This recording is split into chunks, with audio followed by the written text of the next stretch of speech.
pagi Bu.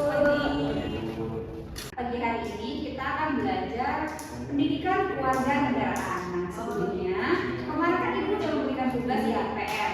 Apakah sudah dikerjakan? Sudah. Oke. Wildan, Awan? Oke. Nah, sebelumnya kan Ibu sudah memberikan PR ya. Sekarang kita bahas PR-nya ya. Pertama ini, apa sih kewajiban kita sebagai warga negara yang baik? Itu Ibu, bayar pajak. Bayar pajak.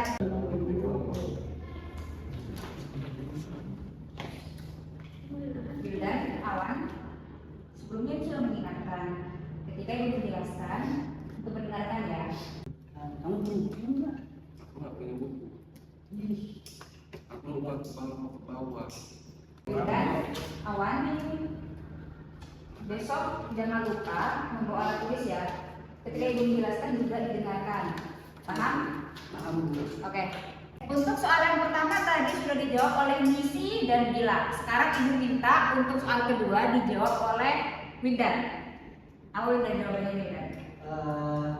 Peraturan dibuat untuk dimain-mainkan Bu. Yang benar. Sekarang coba jawab dengan benar. Aku nggak tahu. Oke. Awan bisa dibantu temannya? Aku nggak tahu. Oke, sekarang coba Mbak Gila. Peraturan dibuat untuk Dipatuhi. Nah, betul. Tuh, Wildan dan Awan sudah mendengar jawaban yang benar. Sudah Bu. Oke. Setelah ini Ibu akan memberikan PR lagi. Lagi. Untuk PR-nya Ibu berikan ya. Sebagai anak yang baik, kita harus titik-titik. Selanjutnya nomor 2 bisa ditulis. Nomor 2, Ini bisa. Wildan, Awan. Saya minta sekarang nomor 2 di depan. Kita disuruh. Ayo Pak. Wildan, Awan maju ke depan.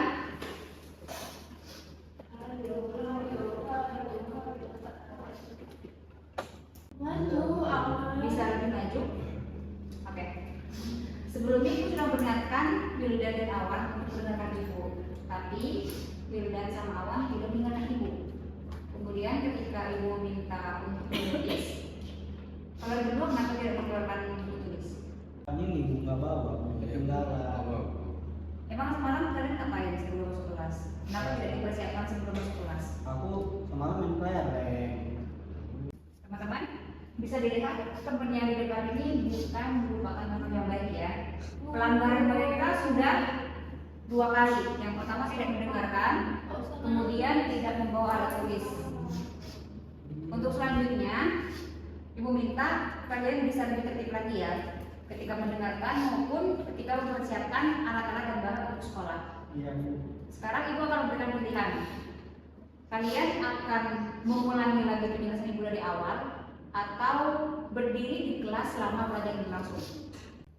Ayo pilih yang mana? Dua-duanya, Bu. Tidak. Kalian harus memilih salah satunya. Beli aja.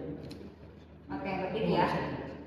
Ya Bu, beli aja Bu. Setelah ini Awan sama Wildan akan Ibu minta untuk berdiri di depan kelas selama kelas saya berlangsung. Sekarang di sini sambil megang telinga masing-masing ya. Hadapnya ke teman-teman.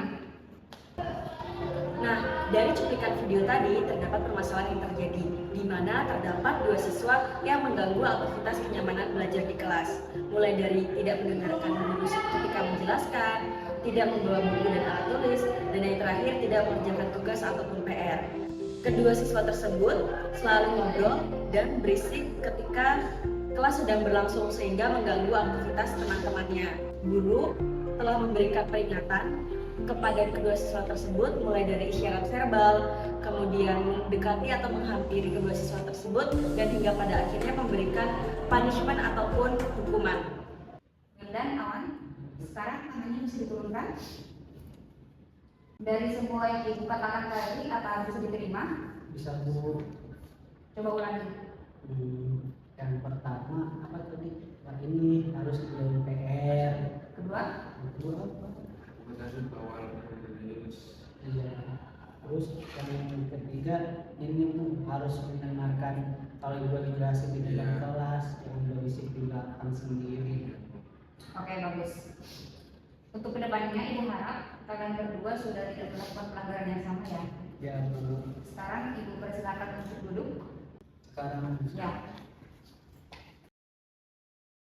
Teori yang mendasari pendekatan intervensi minor ini adalah positive punishment, di mana pemberian stimulus yang tidak menyenangkan itu langsung diberikan oleh guru kepada siswa yang melakukan perilaku yang negatif di kelas. Buku dan pensilnya sudah siap? sudah Bu. Oke, sekarang kita belajar matematika ya. Ya. Bisa diperhatikan ke depan. Kemarin kita udah belajar terkait operasi penjumlahan. Sekarang kita akan belajar operasi pengurangan ya. Bisa diperhatikan di sini. Di sini ada angka 9. Kemudian dikurangi angka 3. Sama dengan berapa? 7. Aku Bu. 7. Aku. Gimana Wildan? Itu jawabannya 6. Oke, Wildan betul. Jawabannya adalah ya. Selanjutnya bisa diperhatikan lagi. Di sini ada angka 7. Kemudian dikurangi angka 5. Sama dengan berapa? Saya Bu. Awan, silakan. Jawabannya 2 Bu. Oke, betul kita sekarang betul, jawabannya 2 ya.